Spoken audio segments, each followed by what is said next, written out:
Red flag number 15, pathological liars. And so you use that word pathological. That means it's an illness of sorts that this person needs to lie about everything. Is that right?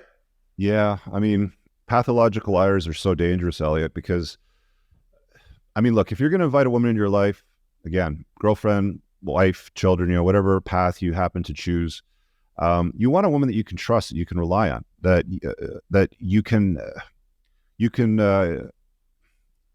basically open yourself up to. Because at the end of the day, if you're going to be with her for a long period of time, you need that kind of partnership. And if she's going to reveal herself to be a pathological liar, that's a major danger zone, man. I mean, it could be a danger zone from an early point where she says, "Oh, don't worry, I'm on birth control. Just go inside me," and she's not, and she might be trying to Right. trap you. Yeah. It, you know, the very first time that I came across this, I was quite young. This was my first girlfriend because I was 19. I used to ride a motorcycle at that time, and because she wanted to compete with me in a sense or in a regard, she said, "Well, I have a motorcycle too, but it's at my mom's house. Her Mm. parents were divorced." And I said, "Oh, okay, well, that's interesting. So when are we going to go riding together? Like, why don't we go get it so we can go for a rip?" And there was always a reason why it's not available. It's in storage. My mom's boyfriend moved it to another building, something for months. And then something didn't sit right, Elliot. I was sitting there thinking to myself, I think this chick's lying to me. She doesn't have a bike. She's just doing this to try to look cool, to sort of size things up, maybe even to compete with me. And I was filling up my car one day with gas, and I thought to myself, okay, well, the tank on my motorcycle's, I think it was 20 liters. So it would cost like $5 or $6 to fill up at the time. And after I filled up the bike, I said to her, "By the way, how much does it cost you to fill up your bike with gas?" And she said, $20. And I said, "There's no motorcycle on the market that has a tank big enough for you to put $20 worth of fuel in it. You don't have a bike, do you?" Men will lie to accentuate their value. That's why when guys are on dating apps, they'll say 6 foot if they're 5'10". That's why when they're on dating apps, they'll try to portray or hold out to the public that they're successful and wealthy, because they inherently know that women like that. So they'll take pictures around supercars, they'll take pictures around interesting places that they travel to, sort of thing. So that's how men and women lie differently. Right.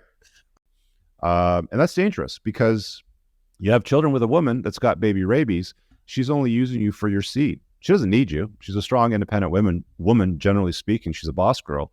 So when things don't go her way, guess what's going to happen to your kids? You think you're going to see them all the time? It generally doesn't go that way, right? She's not going to say, "Oh, no, you have custody," or "Let's just split custody. It's kid's mine," right? It's amazing. I like that. Uh, okay. Red flag number 17, hissy fits. Mm-hmm. So she throws a hissy fit. So I'd imagine this is like how a toddler, throws a fit when she doesn't get You got it. ice cream flavor she wants. What does it look like when a grown woman throws a hissy fit? Well, she's not able to communicate the difficulties that she's feeling, and in her heart and her mind in that moment. So she'll walk out on you. Um, she might start to become a little bit violent, throw things around, sort of stuff. It usually looks like walking out and going silent, and that can be pretty dangerous, because if she can't sit down and have a conversation with you about a disagreement, and it happens a lot, by the way, if she has a lot of hissy fits and she walks out on you, the whole runner thing we talked about earlier, usually promiscuous women that have been with a lot of guys. That's one of the consequences of women that have been promiscuous, is they tend to throw hissy fits if they don't get their way. And they do it because they know they have options. They do it because they know they have the attention and validation, or they have had the attention and validation of guys uh, online, or they have a Rolodex on their phone, basically a box of dicks that they can just sort of go through. It's like, okay, let me hit this guy up next now. So hissy fits are not a good sign. My recommendation is, if she can't deal with things in a productive fashion by having a nice conversation about it, and she just has a complete spaz or a meltdown, or it escalates beyond that, just leave her alone. She's not for you. She's not for you long term. There's other women out there. It's interesting. I had a friend who was really attracted to Latin women for Mm, for their exactly for that reason.